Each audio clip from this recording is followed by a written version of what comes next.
নমস্কাৰ আপোনালোক সকলোকে মোৰ ইউটিউব চেনেল টিচাৰ্ছ কৰ্ণাৰলৈ পুনৰ এবাৰ স্বাগতম জনাইছোঁ।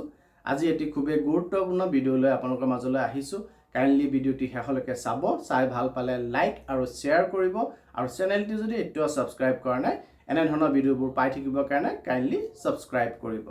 ফলাফল ঘোষণা কৰাৰ দিনাখনেই 5খন বিদ্যালয়ৰ প্ৰধানলৈ চৌকছ প্ৰেৰণ কৰা হৈছে। এই চৌকছ প্ৰেৰণ কৰা হৈছে ইন্সপেক্টৰ অফ স্কুলছ কামৰূপ মেট্ৰোৰ ফালৰ পৰা। আৰু স্কুলকেইখনৰ নাম আপোনালোকে স্ক্ৰীনত দেখা পাই আছে। এইকেইখন স্কুলৰ প্ৰিন্সিপাল হেডমাষ্টাৰলৈ এই পত্ৰ প্ৰেৰণ কৰা হৈছে আৰু বিষয়বস্তু উল্লেখ কৰিছে চৌকছ নটিছ। আৰু চৌকছ নটিছটোৰ ৰেফাৰেঞ্চ হৈছে মেট্ৰিকৰ ৰিজাল্ট 2025-ৰ।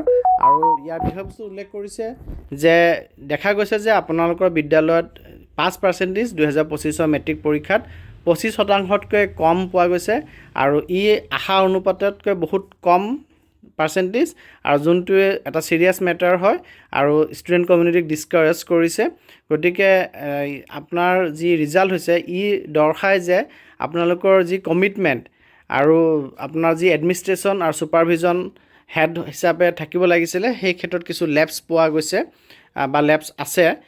গতিকে আপোনাক এই চৌকছ দিয়া হ'ল যে আপোনাৰ বিৰুদ্ধে কিয় ডিচিপ্লিনাৰী একশ্যন লোৱা নাযাব আৰু 5 দিনৰ ভিতৰত ইয়াৰ ৰিপ্লাই দিবলৈ দিয়া হৈছে। ইন্সপেক্টৰ অফ স্কুলছৰ ফালৰ পৰা এই 5খন বিদ্যালয়লৈ দিছে যাৰ ফলাফল মেট্ৰিকত 25%তকৈ কম পোৱা গৈছে আৰু কিয় তাত তেনেধৰণৰ ফলাফল হৈছে তাৰ উত্তৰ তেওঁলোকে দিব লাগিব।